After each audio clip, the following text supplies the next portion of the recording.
오늘 우리 같이 나눌 말씀은 창세기 2장 18절에서 25절까지 말씀입니다. 제가 봉독하겠습니다.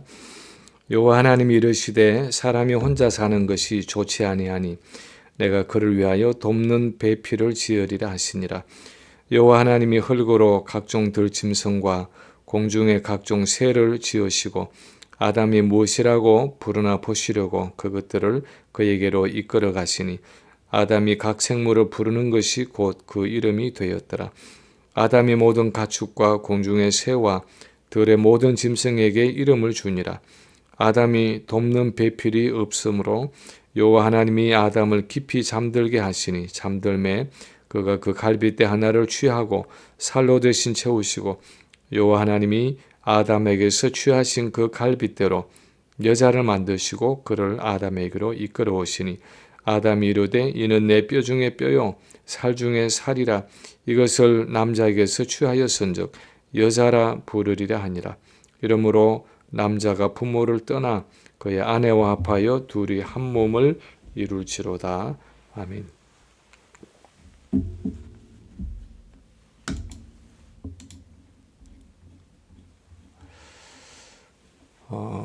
어느 부부가 함께 여름 휴가를 가고 있었습니다. 긴 하이웨이를 운전해 가는 중간에 곧 휴게소가 나온다는 사인이 붙어 있었습니다. 그 사인을 보고 아내가 운전을 하는 남편에게 물었습니다. 여보, 당신 커피 마시고 싶지 않아요? 그 말을 듣고 조금 생각하던 남편이 아내에게 대답했습니다. 아니, 생각이 없는데 하고는 계속해서 운전을 해서 그 휴게소가 있다는 엑싯을 지나갔습니다.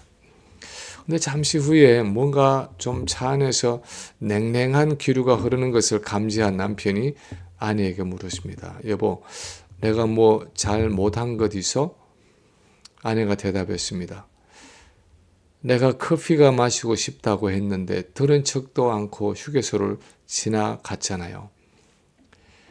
남편은 그 아내의 말을 듣고 갑자기 뒤통수를 맞는 느낌이었습니다. 커피가 마시고 싶으면 마시고 싶다고 분명하게 말하면 될 일이지 왜 그렇게 아리송하게 말을 하느냐고 불평을 했습니다. 아내는 그걸 꼭 내 입으로 말을 해야 하나, 이만큼 오래 같이 살았으면 굳이 말을 하지 않아도 그 정도는 알아차려야지 하면서 서로 여행을 가는 그 도중에 싸움이 시작되었다는 이야기입니다. 오늘 책에서 읽은 실제 이야기인데 남편 입장에서 보면 남편의 말이 맞는 것 같기도 하고요. 또 아내 입장에서 보면 아내의 말이 맞는 것 같기도 한 참 복잡 미묘한 결혼관계의 성격을 보여주는 한 예라고 할 수 있습니다. 근데 문제는 이렇게 휴가 중에 운전할 때 커피 문제뿐 아니라 생활의 여러 부분에서 남자와 여자는 이렇게 다르다는 것입니다. 그리고 때로는 그런 다름들, 그런 차이들을 극복하기가 쉽지 않다는 것입니다. 그런데 우리 인생의 모든 일들이 그렇듯이 우리가 어떤 일에 문제가 생기는 것은 그 원래의 매뉴얼을 따르지 않기 때문인 경우가 많습니다. 많은 부부들이 결혼 생활에 어려움을 겪고 가정에 문제가 생기는 것은 결혼 생활의 성격이 이렇게 복잡 미묘하기도 하고 또 여전히 우리의 죄악됨이 남아 있어서이기도 하지만 가장 기본적으로 가정을 세우신 하나님의 그 의도와 목적을 잘 모르기 때문인 경우가 많습니다. 전자제품을 사면 사용자 매뉴얼이 있는데 그 매뉴얼을 따라 사용하지 않고 내 마음대로 사용하게 될 때 고장이 나든지 문제가 생길 수 있는 것처럼 결혼과 부부 생활도 그렇다는 것입니다. 그렇다면 오늘 본문을 통해서 하나님이 보여주시는 결혼과 부부 생활의 원리가 무엇입니까? 첫 번째, 오늘 본문이 분명하게 말씀하고 있는 것은 그것이 어떤 부부이든지 그 결혼한 부부를 하나님이 불러주셨다 하는 사실입니다. 하나님이 우리를 부부로 불러주셨다 하는 것이 결혼 생활의 중요한 한 원리라는 것입니다. 오늘 이 본문은 창세기 1장 27절에 나오는 하나님이 자기 형상 곧 하나님의 형상대로 사람을 창조하시되 남자와 여자를 창조하시고 하는 구절에 대한 부연 설명입니다.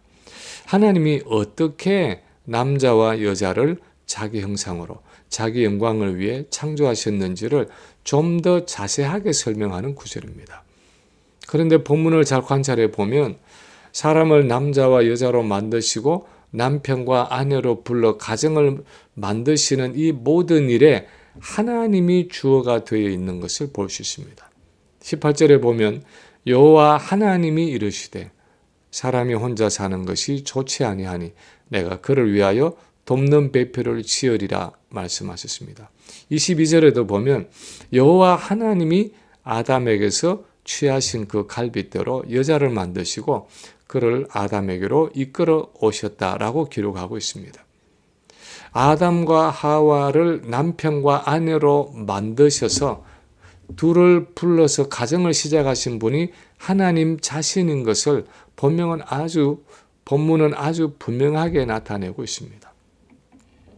그래서 마태복음 19장에서도 보면 예수님은 아담과 하와는 물론이고 그 이후의 모든 결혼에도 하나님이 부부를 이끌어 오신다는 것을 전제로 하고 하나님이 짝지어 주신 것을 사람이 나누지 못할지니라 하고 말씀하셨습니다. 모든 결혼은 하나님이 짝지어 주셨다는 것입니다. 부부는 하나님이 짝지어 주셨다 하는 것이 성경이 가지고 있는 결혼에 대한 가장 중요하고 기본적인 사실입니다. 어떤 사람들은 그렇게 생각할지 모릅니다. 아니, 무슨 하나님이 짝지어 주셔? 우리가 서로 좋아서 연애 결혼한 건데 하고 생각하는 사람이 있을 수 있습니다. 아니면 부모님 때문에 아니면 그 누가 중매를 해서 억지로 결혼을 했다고 생각하는 사람들이 있을는지 모릅니다. 실제로 예수를 믿는 우리 그리스도인들 중에도 단순히 내가 내 배우자를 선택했다고만 생각하는 분들이 있습니다. 예전에 어느 교회에서 청년 부부회를 지도할 때 어떤 자매가 결혼을 했는데 잠시 육신적인 생각에 이끌려서 예수를 믿지 않는 청년과 결혼을 하게 되었습니다. 그러고 나서 결혼 생활을 시작하는데 너무나 어려웠습니다. 그래서 내가 잘못된 선택을 했다 하고 생각하기 시작을 했습니다. 그 결혼에 대한 하나님의 주권을 믿지 못하고 내가 잘못 선택했다 하는 생각에 빠졌습니다. 그리고는 문제가 해결되지 않고 점점 어려워지니까 결국은 이혼을 하고 말았습니다. 나의 이 결혼을 하나님이 인도하셨다, 하나님이 우리를 이끌어 주셨다 하는 그 확신이 없으니까 그 결혼을 마지막까지 지킬 수가 없었습니다. 그런데 성경이 가르치는 결혼과 가정의 가장 기본적인 사실은 하나님 나라를 세워가는 최소 단위의 언약 공동체인 가정에는 하나님의 주권적인 섭리가 있다는 것입니다. 그래서 결혼을 하기 전에 우리가 그 하나님의 뜻을 찾기 위해서 최선을 다하고 아주 세밀하고 신중하게 이 배우자가 하나님이 주시는 사람이 맞는지를 따져보아야 하지만 그런 과정을 거쳐서 일단 내가 결혼을 하게 되었으면 내가 결혼한 그 배우자는 하나님이 인도하셨다는 사실을 기억해야 하는 것입니다. 물론 때로는 나의 육신적인 생각으로, 나의 죄악된 동기로, 심지어는 나의 실수로 내가 보기에는 최선이 아닌 듯한 배우자와 결혼할 수도 있습니다. 차라리 다른 사람을 만났더라면 하는 후회가 일어날 수도 있습니다. 그러나 그리스도인으로서 하나님 앞에서 결혼 언약에까지 들어갔다면 그 과정이 어떠했든지 간에 그 결혼에는 하나님의 주권적인 섭리가 있고 하나님이 그 결혼을 인도하셨다고 보아야 하는 것입니다. 많은 사람들이 그 결혼에서 내가 원하는 것을 얻지 못하고 그래서 내가 행복하다고 느끼지 못하면 결혼을 잘못했다, 내가 실수했다 하고 생각합니다. 왜냐하면 대부분의 경우에 결혼의 목적이 나의 행복이라고 생각하기 때문입니다. 세상 사람들은 당연히 그렇게 생각하고 우리 그리스도인들도 덩달아 그렇게 생각할 때가 많습니다. 그러나 성경은 그렇게 가르치지 않습니다. 결혼과 가정은 하나님의 나라를 위한 것이기 때문에 당연히 하나님은 그 결혼을 통해서 내가 하나님의 성품과 영광을 나타내는 기회, 재료를 주시는 것입니다. 나를 통해서 내 배우자에게 하나님의 사랑이 나타나게 하시고 나를 통해서 하나님의 인내가 나타나게 하시고 나를 통해서 하나님의 희생이 나타나게 하는 배경으로 결혼이란 제도를 주신 것입니다. 근데 사실 그것이 얼마나 어려운 일입니까? 그런데 하나님은 우리에게 그것을 요구하시는 것입니다. 이 부부 생활의 현장을 통해서 우리 심령 안에 하나님의 나라를 세워가는 것이 하나님의 목적입니다. 부부의 믿음을 연단하시고 자라게 하시는 것입니다.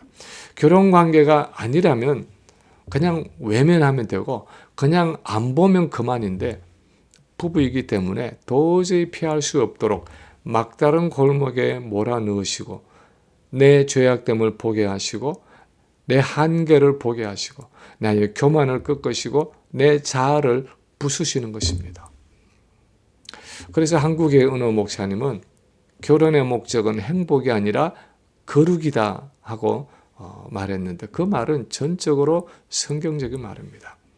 결혼과 부부의 만남은 하나님이 주권적으로 섭리하시는 것이고 그 목표는 우리의 행복이 아니라 우리의 거룩입니다. 그 결혼 생활을 통해서 우리가 그리스도의 형상을 닮아가는 것입니다. 이런 구속사적인 배경 속에서 그 틀 안에서 우리는 결혼을 이야기하고 가정을 이야기해야 하는 것입니다. 두 번째로 오늘 본문이 또한 가르치는 것은 부부는 하나님의 나라를 위해서 서로를 보완하는 동반자이다 하는 사실입니다. 부부는 하나님의 나라를 위해서 서로를 보완하는 동반자라는 사실입니다. 오늘 본문 18절에 보면 사람이 혼자 사는 것이 좋지 아니하니라고 말씀하십니다. 창세기 1장에 보면 지금까지 매일 창조의 사역을 마치고는 마지막에 하나님이 보시기에 좋았더라 하고 그날을 마무리하고 있는데 오늘 본문에 처음으로 아담이 혼자 있는 모습이 하나님이 보시기에 좋지 않았다라고 말씀하고 있습니다.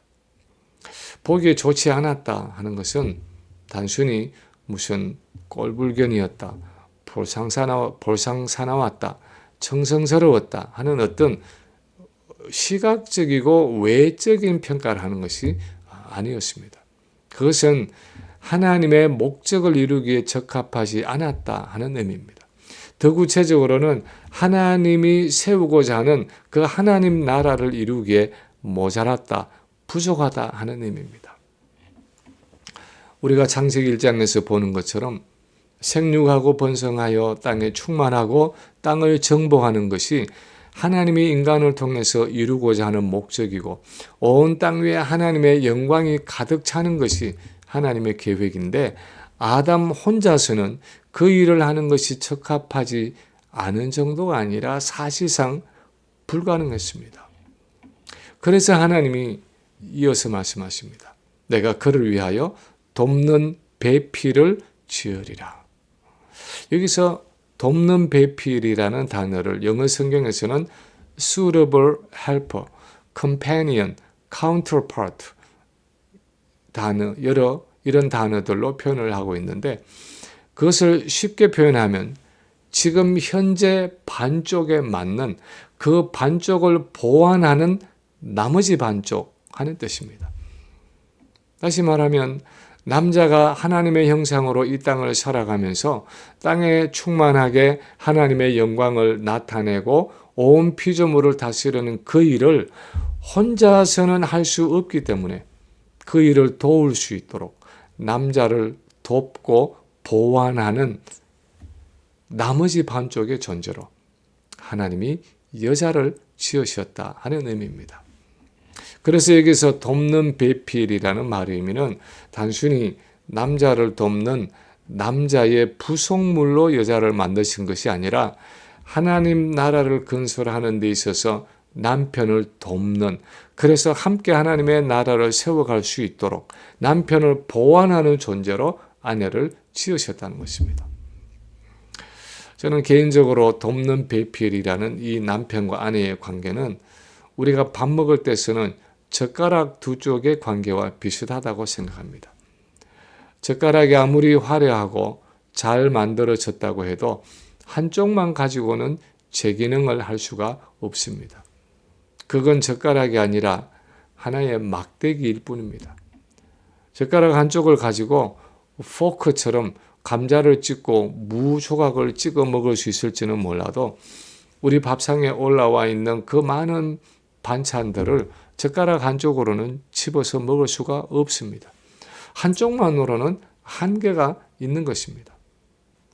이처럼 아무리 비싸고 화려해도 그 한쪽만으로는 원래 의도한 기능을 다할 수 없는 젓가락처럼 사람도 제 아무리 똑똑하고 다재다능하다고 해도 남자 혼자서는 하나님이 의도하신 하나님 형상으로서 생육하고 번성하여 온 땅에 충만해서 모든 피조물을 다스리는 그 일을 할 수 없었다는 것입니다.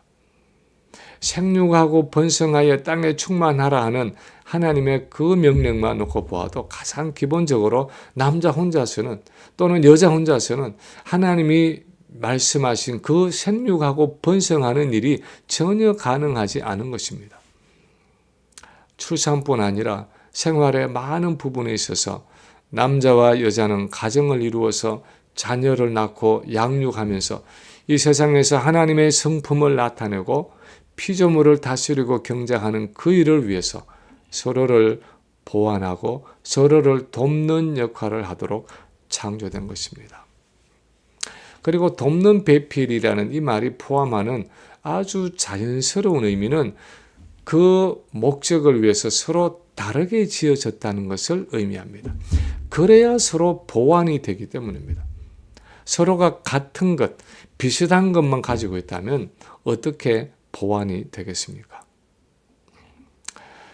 존 그레이라는 노스캐롤라이나에 사는 한 미국 목사님이 이 부부 사이의 차이와 갈등의 원인에 대한 아주 재미있는 책을 썼는데 그 책의 제목을 화성에서 온 남자, 금성에서 온 여자라고 붙였습니다. 옛날 옛적에 화성 남자들이 망원경으로 천체를 관측하다가 금성의 여자들을 발견하고 거기에 가서 서로 한눈에 사랑에 빠지게 되었습니다. 사랑의 마법에 걸린 듯이 그들은 무엇이든지 상대방이 가진 것에 대한 매력과 기쁨을 느꼈습니다. 서로 다른 세계에서 왔지만 그 다르다는 차이를 인정하고 오히려 그 다름 때문에, 차이 때문에 매력을 느끼면서 서로 뜨겁게 사랑하고 조화를 이루며 함께 살았습니다. 그러다가 어느 날 지구에 이주를 해서 살게 되었는데 지구의 어떤 환경 때문에 이상한 기억상실증에 빠지게 됩니다. 그래서 자기들이 원래 다른 행성에서 왔고 그래서 서로 다를 수밖에 없다는 사실을 잊어버리고 말았습니다. 그래서 사사건건 그 다른 것 때문에 서로 충돌하기 시작하고 문제가 생기기 시작했다는 이야기입니다. 모든 남자들은 화성에서 왔고 모든 여자들은 금성에서 왔다는 그 재미있는 가설 속에서 결혼 생활 중에 충돌의 원인이 되는 남녀의 여러 차이를 설명하고 있는 것이 이 책의 내용입니다. 예를 들어서 남자들은 대화를 하면 무슨 목적을 가지고 문제를 해결하려고 하지만 여자들은 그저 감정의 공유와 공감을 위해서 그냥 대화를 시작한다는 것입니다. 남자는 스트레스를 받거나 심각한 고민이 있으면 말을 하지 않고 혼자만의 시간을 가지면서 문제를 해결하려고 하는데, 여자는 스트레스를 받으면 우선 말을 하고 본다는 것입니다. 그래야 감정이 풀어지기 때문입니다. 그런데 남자들은 그걸 싫어해서 싸움이 시작된다는 거죠. 여자는 천성적으로 남자를 좀 더 낮게 변화시키려고 이런저런 불평 같은 이야기를 늘어놓는데, 남자는 이것을 자기 능력에 대한 모욕과 도전으로 받아들이기 때문에 싸움이 시작된다는 것입니다. 남자와 여자는 처음부터 다르게 창조되었고 서로를 보완하는 존재로 지어졌다 하는 면에서 이 책의 핵심은 오늘 본문에 나타나는 이 배필이라는 단어의 의미를 아주 잘 드러내고 있습니다. 이런 남녀의 차이를 시인 롱펠로우는 활대와 활시위의 관계로 설명했습니다. 활시위가 당겨지면 활대가 원치 않게 휘어지고, 활대가 펴지면 활시위는 원치 않게 달려가지만 그 둘이 서로 당기고 휘어지고 펴지고 달려가는 그 상호작용이 없이는 활의 구실을 다할 수 없고 어느 하나의 역할을 다른 하나가 대신할 수 없다. 그 둘은 서로 상호 의존적으로 하나의 목적을 위해 존재한다 하고 설명했습니다. 그 한 목적을 성경적으로 말하면 바로 하나님의 형상으로서 하나님의 영광을 나타내는 일입니다. 부부는 함께 힘을 모아서 하나님의 나라라는 한 목적을 이루어가는 동반자라는 것입니다. 세 번째로, 그래서 부부는 하나님 나라를 위해 그 다름을 가지고도 하나가 되어야 하는 것입니다. 하나님 나라를 위해서 많은 다름을 가지고도 하나가 되어서 결혼 생활을 해야 하는 것이 부부라는 것입니다. 본문 24절에서 하나님은 이러므로 남자가 부모를 떠나 그 아내와 합하여 둘이 한 몸을 이룰지로다 하고 말씀하셨습니다. 이러므로 하는 것은 남자와 여자는 원래 하나였기 때문에 라는 의미입니다. 하나님의 나라를 세워가기 위해서 서로 보완하는 존재로 남자와 여자라는 두 다른 개체로 창조하셨지만 그 본질상 그리고 그 목적에 있어서 원래 하나이기 때문에 결혼을 통해 그 둘이 연합하여 다시 하나가 되라는 것입니다.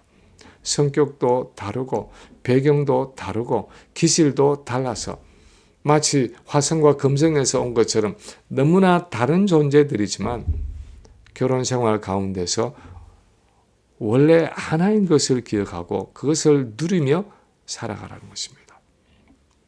이것은 부부가 두 몸을 유지하면서도 마치 한 몸인 것처럼 두 마음을 가지고 있으면서도 한 마음인 것처럼 살아가는 것을 의미합니다.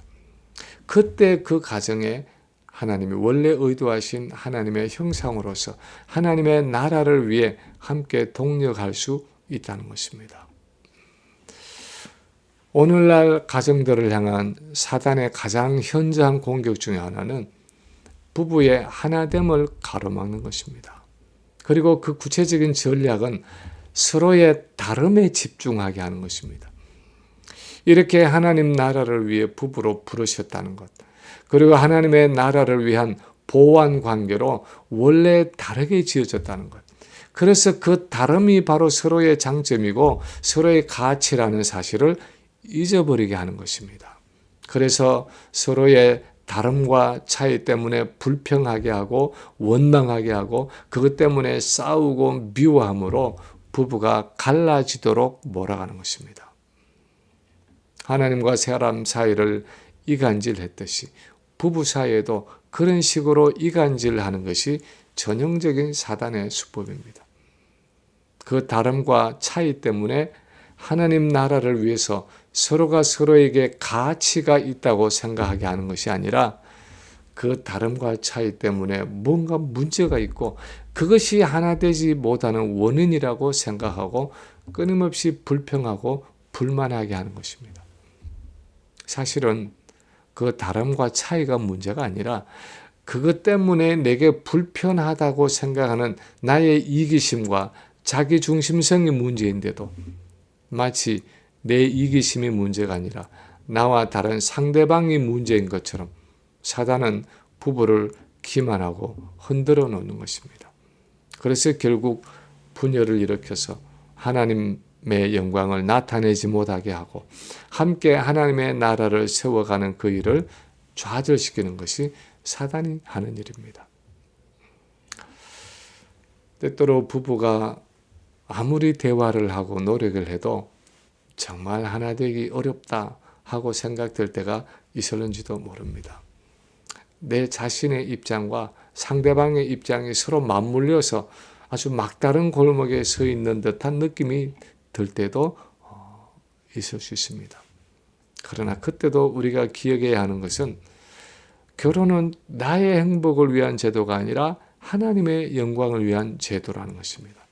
하나님의 영광을 나타내고 하나님 나라를 세우는 그 공동의 목표를 가진 것이 부부이고 그것을 위해서 하나님이 우리를 남편과 아내로 불러주셨다는 것을 기억하고 그 문제를 궁극적으로 하나님께 가져가야 합니다.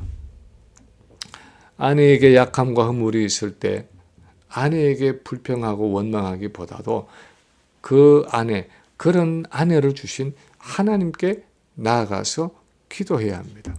하나님이 왜 내게 이런 아내를 주셨는지 하나님의 뜻을 묻고 하나님께 모든 것을 아뢰어야 합니다.